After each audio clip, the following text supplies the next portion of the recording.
የኢትዮጵያን ታሪክ የምትጀምረው 3000 ብለህ ነው። ከመጀመሪያ ምዕራፍ ላይ የምታገኛት ሳባን ነው። የሳባ ታሪክ ውብ ነው። ለጥበብ ፍቅር ብላ ያንን ሁሉ መንገድ መሄዷ ይማርካል። ሌላው የካሌብ ታሪክ እንዲሁ ያስደስታል። አንዳንዱን እየጠቃቀስን ላጫውትህ። አሁን ደቡብ ሱዳን አካባቢ ያለ አገር ድሮ ኑቢያ ይባል ነበር። ሜሮዌ ከተማቸው ነው። በወዲህ ደግሞ የአክሱም ስልጣኔ አለ። ሁለቱ የለየላቸው ጠላቶች ናቸው።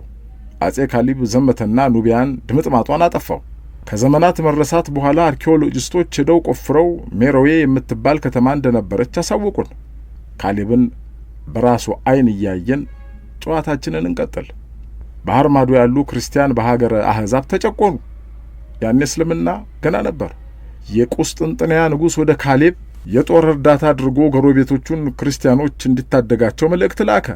ካሌብም የድረሱልኝ ድምፁን ሰምቶ ጦሩን ሰበሰበ።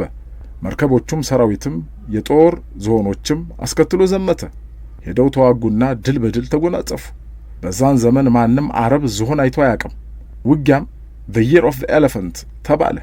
ነብዩ መሐመድም ይህ ጦርነት በተካሄደ በአመቱ ተወለዱ። ተው እንጂ ወላሂ ካሌብ ጦር ሲመለስ በመሬት ውስጥ ለውስጥ ነው የመጣው። ለወታደሮቹም መመሪያ ተሰጣቸው።